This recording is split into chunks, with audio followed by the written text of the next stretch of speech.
Finally tonight, a campaign comment about the fraudulent race attack claim since acknowledged and recanted by a John McCain campaign volunteer in Pennsylvania.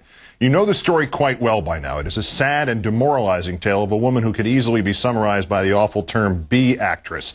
Ashley Todd was not sexually assaulted by a big black man. He did not carve the letter B onto her face to punish her for supporting John McCain. It apparently never dawned on her, or resembled less a cut than an abrasion done by a weapon no more sinister than a nail file. She was not even at the ATM where she claimed the attack took place. It apparently never dawned on her that the machine had security video and she would not be on it. And clearly, somewhere in her mind was a calculation that a story like this one, with layer upon layer of racial threat, could be some kind of game changer for the presidential candidate she worked to get elected in at least 2 states for at least 2 months. Her saga is pathetic. She now claims mental illness. If this too is not true, Ms. Todd might think she's pulling another fast one over on the rest of us. In fact, her claim seems to be accurate whether she knows it or not. And much more disturbingly, so was her calculation. At least until her story, in retrospect a ludicrous confession, fell apart and she had to confess her crime. She had inspired dozens, perhaps hundreds of journalists and bloggers and all those in between on both political sides to stand over this nation's ever-present tinderbox of racial prejudice and racial fear and racial hatred. And she had brought them all matches. We already know what the executive vice president of Fox News had written while his organization was collectively perched next to that tinderbox, waiting for the slightest excuse to light it, and our nation ablaze. The over-the-top caveat thrown in for window-dressing balance with not the slightest intention that it should ever be taken seriously. Quote, if the incident turns out to be a hoax, Senator McCain's quest for the presidency is over, forever linked to race baiting. That is the well-known part of what John Moody wrote. What preceded it was far less publicized and far more important. Part of the appeal of and the unspoken tension behind Senator Obama's campaign, he wrote, is his transformational status as the first African-American to win a major party's presidential nomination. That does not mean that he has erased the mutual distrust between black and white Americans, and this incident could become a watershed event in the 11 days before the election.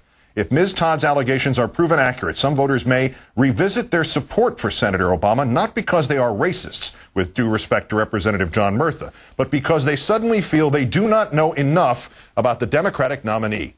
Moody wrote that. It wouldn't be racism to suddenly blame Barack Obama for an attack on a white woman by a black man intending to punish her, not supporting another black man. It would instead be a watershed moment because it somehow meant they suddenly feel as if they do not know enough about the Democratic nominee. Its only connection would have been racial, but the response would not be racism. The tinderbox, again, and a very large match provided by John Moody. I know that man. He is not stupid, not careless. He has, in fact, an educational background identical to my own, right down to the same college radio station. He knew what he was writing, a rationalization for racism. That Moody should be fired goes without saying. That if not fired, he should resign in shame is also obvious. Neither will happen because there is no one of sufficient authority to reproach him and the others who, but for Ashley Todd's inability to maintain her inner hoaxster for more than 2 days, would have solemnly and grimly and some secretly happily set the presidential campaign on its ear and knocked this nation's tenuous grip on the relationship between the races off its axis because there was nobody to say, no, don't. This is where you come in, Senator McCain. No histrionics from me to you this time, Senator. No yelling, just a plea. Say something about this now.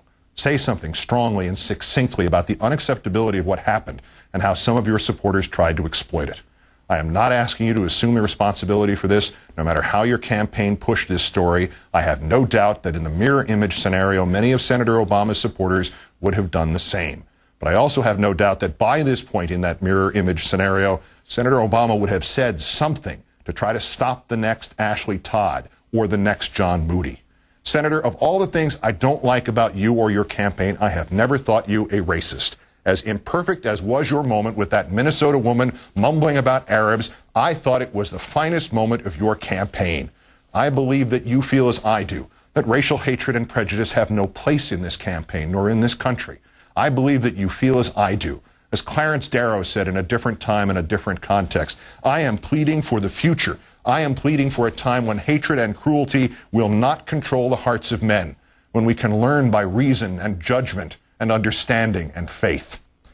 Sometimes, Senator McCain, it is as if we are almost there, and then some unthinking act like the one by that Ashley Todd throws us back against the rocks, and we barely escape with our ship intact. In that time of foundering, Senator McCain, far too few of us have a chance to personally right the ship, to heal instead of to stand idly by, to make a difference in this oldest and most wearying of our struggles as a nation. This chance, sir, is yours. Say something, or better yet, say something with Senator Obama about race and how we live with one another and how we can. Let this last week of the campaign be remembered, no matter how it turns out next Tuesday, as something other than the time Ashley Todd lied and the John Moody's threatened and you said nothing. Senator McCain, once again, grab the microphone. Thank you.